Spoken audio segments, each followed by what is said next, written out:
तो लोगों का सबसे बड़ा सवाल ये है, 3 सवालों के जवाब यहाँ पे जानेंगे। सबसे बड़ा लोगों का सवाल ये है कि अगर उनका 65% नंबर है तो वो फॉर्म अप्लाई कर सकते हैं कि नहीं कर सकते। अगर मान लीजिए फॉर्म अप्लाई कर भी दिया तो सिलेक्शन का कितना परसेंट चांस है। नमस्कार दोस्तों, स्वागत है आपका हमारे चैनल में। आज हम बात करने वाले हैं डाक विभाग के द्वारा 38,000 जो कि अब तक की सबसे बड़ी वैकेंसी है। दोस्तों पहले क्या था कि स्टेट वाइज निकलता था, इस बार क्या किया है कि सभी राज्यों को मिला करके एक बार में वैकेंसी निकाली गई है। टोटल सभी राज्यों का पोस्ट ऐड कर दिया गया है और ये 38,000 वैकेंसी है। अब लोगों की नज़र इस पे पड़ी है तो लोग जानना चाहते हैं कि ये जो नंबर के आधार पे किया जा रहा है, 10वीं के मार्क्स के आधार पे, ये इनका ये कहना है कि क्यों नहीं इसको एक और परीक्षा ले लिया जाए। हालांकि इस पे विचार लोग कर रहे हैं कि इस पे एक आवाज़ वगैरह उठाया जाए, क्योंकि बहुत सारे लोग ऐसे हैं कि जो कि पढ़ने में बहुत काफ़ी तेज हैं, उनके किसी भी कारणवश से उनका नंबर अच्छा नहीं आया मैट्रिक में, तो वो जानना चाहते हैं कि हमारा हक नहीं है क्या, हम अप्लाई नहीं कर सकते क्या, आप एक और परीक्षा ले लीजिए। अब देखते हैं इस पर क्या होता है। मान लीजिए अगर आपका 65% नंबर है, आप पूछ रहे हैं कि मेरा सिलेक्शन होगा कि नहीं होगा। बाय द वे मान लीजिए लोग सवाल उठा रहे हैं और सरकार यहाँ पे मान जाती है कि चलिए एक और परीक्षा हम लेंगे, तब तो आपकी बल्ले बल्ले हो जाएगी। तब तो आप उस परीक्षा में ज़्यादा नंबर लाइएगा तभी तो आपका सिलेक्शन होगा। लेकिन फिलहाल तो अभी दिख नहीं रहा है इस तरह की चीज़ें। फिलहाल तो यहाँ पे ये बताया गया है कि आपका जितना ज़्यादा परसेंटेज होगा उतना ही ज़्यादा आपका चयन का संभावना रहेगा। नो एग्जाम नो इंटरव्यू, न एग्जाम होगा न इंटरव्यू होगा, तो होगा क्या भाई, आपका नंबर देखा जाएगा। मान लीजिए आपका 75% है, सामने वाला का 77% है, तो 77% वाला का ले लिया जाएगा। लेकिन एक बात ध्यान रखिए, डॉक्यूमेंट वेरिफिकेशन के समय 3 गुना अभ्यर्थियों को लिया जाएगा। मतलब कि आपका पोस्ट जितना है उससे 3 गुना, 38,000 का 3 गुना स्टूडेंट को यहाँ पे लिया जाएगा। अब यहाँ पे लिया जाएगा, उसमें से चयन किया जाएगा केवल एक ही गुना को। तो हम ये कह रहे थे कि अगर मान लीजिए किसी का 65% है, 66% है, तो हो सकता है कि अगर यहाँ पे चयन प्रक्रिया में अगर बदलाव हो जाता है, चयन प्रक्रिया में अगर बदलाव होता है अगर, तब चांस बनता है। मान लीजिए वो लोग एक और एग्जाम लेते हैं तब चांस बन रहा है, अगर नहीं लेते हैं तो फिर चांस तो कम ही है। उसके बाद 85 या उससे एबव वाले बच्चे ही सिलेक्शन में, मतलब उनका सिलेक्शन हो पाता है। क्योंकि सीधी सी बात है कि जिनका ज़्यादा नंबर मैट्रिक में, उनका जब सिलेक्शन होगा तो बहुत सारे लड़के ऐसे मिल जाएंगे जो कि 85% से ऊपर है, 90% से ऊपर है, तो ये बात हो जाती है।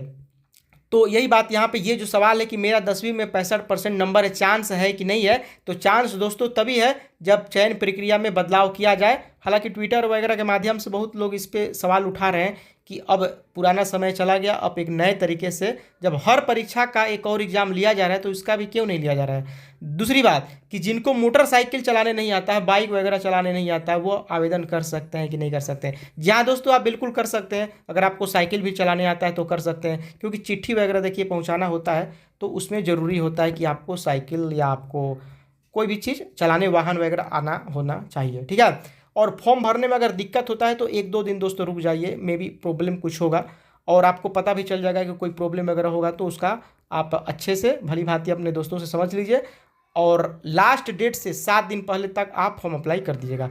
क्या बिहार के लोग दूसरे राज्य में? हाँ बिल्कुल कर सकते हैं, आप किसी भी राज्य में कर सकते हैं, बस उसका लोकल लैंग्वेज आपका जो है वो लोकल लैंग्वेज आपको पता होना चाहिए। क्योंकि आप जब भी चिट्ठी वगैरह पहुंचाएंगे, पोस्टल ऑर्डर वगैरह आप किसी को देंगे, क्योंकि देखिए अब डाकघर जो है ना, पोस्ट ऑफिस, वो बैंक का भी काम कर रहा है, एक तरह से वो बैंक की तरह काम कर रहा है। पोस्ट ऑफिस में पैसा भी जमा कर सकते हैं, तो जब डाकिया का आपका लगेगा नौकरी तो पोस्ट ऑफिस में भी आपका नौकरी लग जाता है। जो स्टाम्प पेपर वगैरह होता है ना, वो लोगों को देना होता है, वो लोग मांगते हैं अपने फॉर्म वगैरह पे साटने के लिए, तो उसमें भी ड्यूटी लग जाता है। आप बैठे रहिए, फिर फाइल इधर से उधर कीजिए। एक होता है कि आप जा करके गांव वगैरह इलाके में जाकर के चिट्ठी देते हैं, तो 2 तरह के पोस्ट हैं यहाँ पे।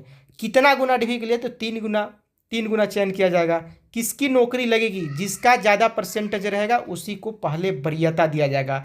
मेरिट लिस्ट इसी के आधार पर बनाया जाएगा। जितने भी लोग फॉर्म अप्लाई करेंगे उनका उसमें नंबर दिखाया जाएगा। 84% वाले 5,000 हो गए और 85% वाले केवल 100 हैं, चाहे 500 लोग हैं, तो पहले इसमें से छाटेगा ना। और सीट मान लो एक राज्य में मान लीजिए आपका 500 केवल सीट है, ठीक है, और 500 लोग 85% से ऊपर वाले ही हो गए, तो फिर वो 84 वालों को क्यों लेगा? तो ये तो तरीका है।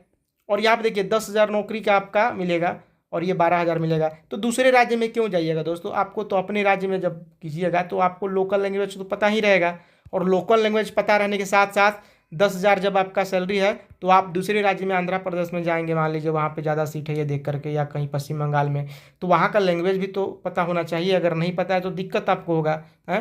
हालांकि ये जो आप देख रहे हैं सैलरी, ये बढ़ जाता है आगे जा करके। तो ये ब्रांच पोस्ट मास्टर जो है ना, ये पोस्टल ऑर्डर वगैरह इधर का उधर करते हैं, लोगों को देते हैं, रख रखाव करते हैं फाइल वगैरह का। और ये जो है आपका, ये घर घर जा करके आपको चिट्ठी वगैरह पहुंचाते हैं, साथ में आपको लोगों को किसी सरकारी काम के लिए उनको भेजा जाता है कोई सूचना वगैरह देने के लिए। ये वेबसाइट है आपका, इसे यहाँ पे जा करके आप फॉर्म अप्लाई कर सकते हैं। अभी आप 2-4 दिन देख लीजिए किस तरह से फॉर्म अप्लाई हो रहा है, कोई त्रुटि वगैरह न रहे। तो अभी 1 महीना टाइम है दोस्तों, घबराने की बात नहीं है। हालांकि बहुत लोग फ्रस्ट्रेशन में कि जब इतनी बड़ी वैकेंसी निकाली गई है तो क्यों ना एक और एग्ज़ाम लिया जाए इस पर, ताकि सबको मौका मिले।